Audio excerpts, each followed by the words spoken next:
Taken a quick tour of Fort McCoy.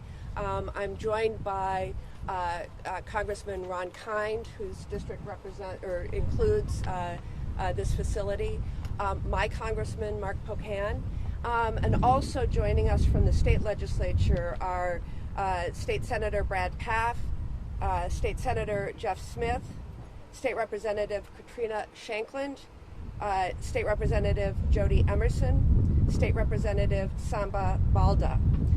So I welcome all of them here today. I wanted to make a few comments and then turn it over to my congressional colleagues before opening up for any questions. After 20 years of war in Afghanistan, I believe the President made the right decision to refuse to send another generation of American sons and daughters to fight a war that should have ended a long time ago. We've spent more than $2 trillion in Afghanistan. We have seen more than 20,000 service members return home injured and have lost more than 2,460 American lives. We owe a debt of gratitude to all of those who served and their families. We also owe special thanks to the service members and intelligence professionals who executed a dangerous mission in Kabul and airlifted more than 124,000 people to safety over the last few days and weeks, the largest airlift in U.S. history. I especially want to honor the sacrifices of those who were killed on August 26th and the brave Wisconsinites who were injured in the final days of our mission in Afghanistan.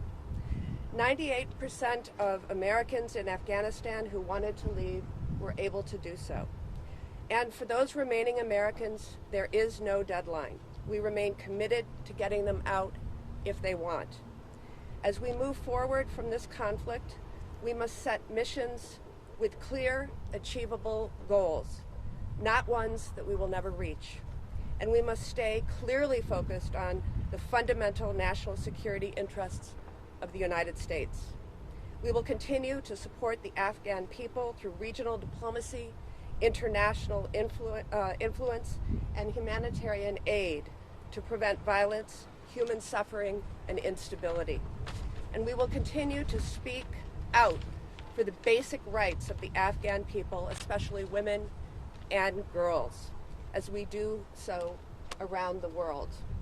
We continue to keep human rights at the center of our foreign policy, not through endless military deployments, but with diplomacy, economic tools, and rallying the world. Many Afghans who have arrived in Wisconsin bravely contributed to our mission in Afghanistan over the past 2 decades. Just as they helped support our mission and helped keep our troops safe, we have a moral obligation to protect and keep them safe. I'm glad to have the opportunity to visit Fort McCoy today to speak with leaders of Operation Allies Welcome and U.S. service members and many Afghan people who are now located at Fort McCoy. Any insinuation by my Republican colleagues that these refugees are unvetted are false. We should not be distracted by those bad faith claims and instead need to focus our energy on ensuring personnel at Fort McCoy have everything they need to do their jobs, and the refugees in our care have what they need to live comfortably and to be reintegrated. Now I'd like to turn over for some comments to Ron Kind.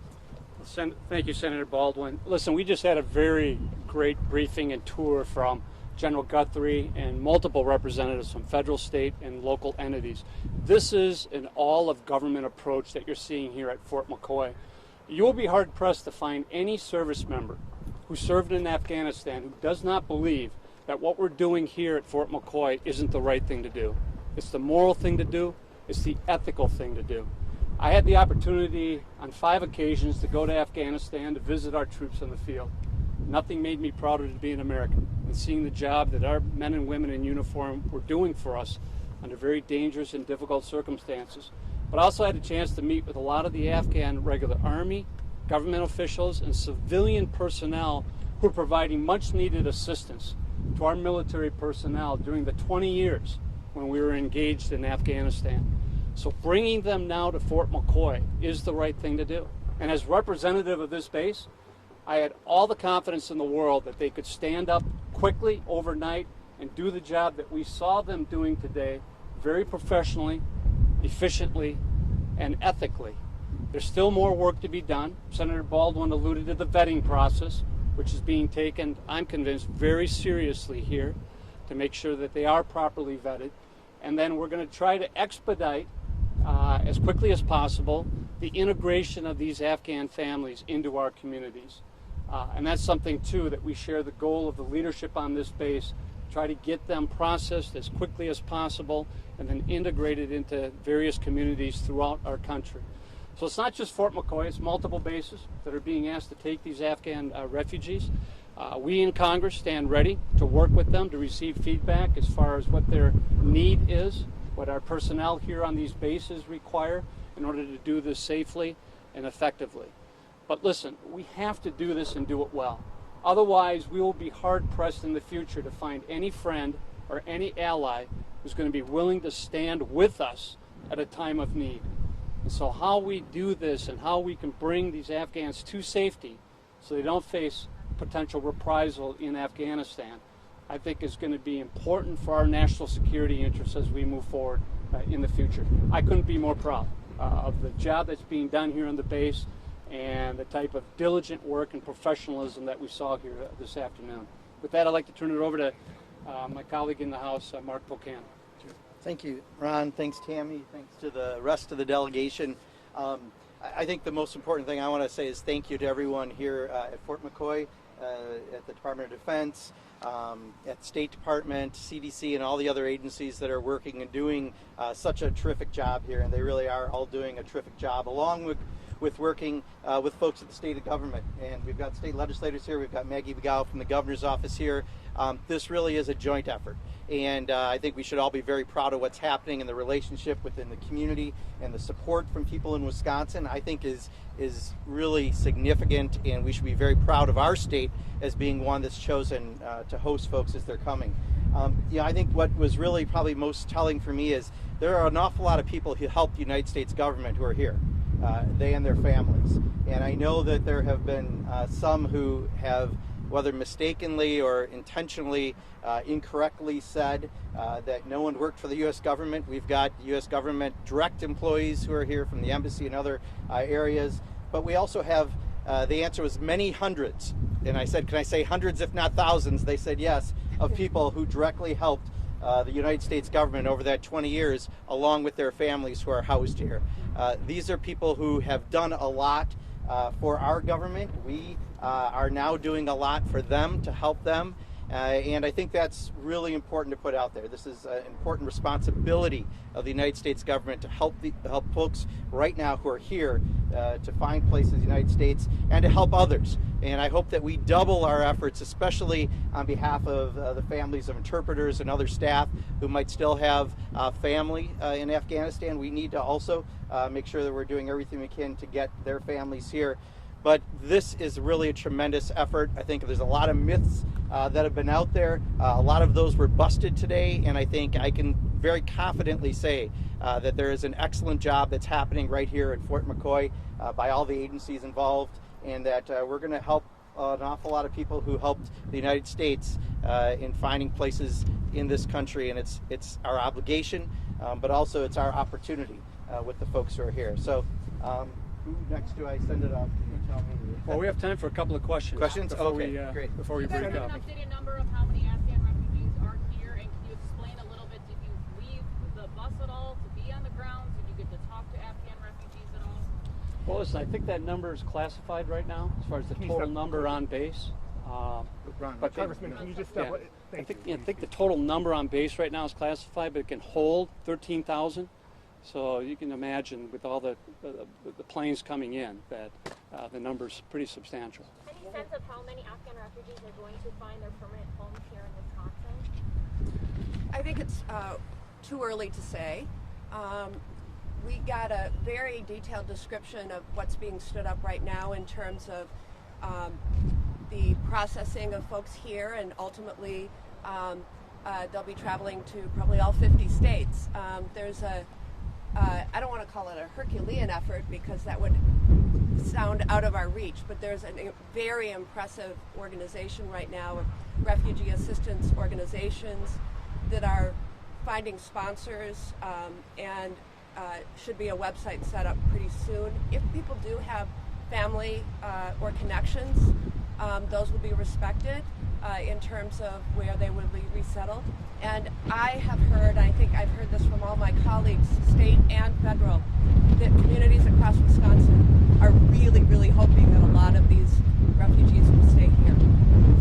Senator, the state What is the vetting process that gives you assurance? What did you learn about the vetting process that makes you confident that the people in this state should have no reason for concern?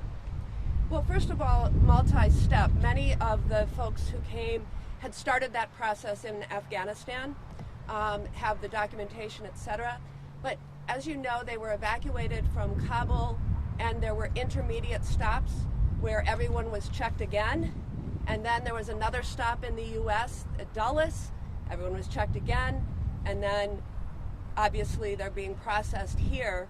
And we were hearing, at least anecdotally, that there's just nobody who's popped up that isn't, that has any red flags. Yeah, it's real quick. It's a multi-tiered vetting process, so it's not just being done here. It was being done in Afghanistan and the various bases en route here. Also, biometric screening, which has proved extremely effective in that. So there's multi-layer. It's very comprehensive. They are treating it, I'm convinced, very seriously. They need to do a proper vetting job behind every person here on base and all our bases in the United States.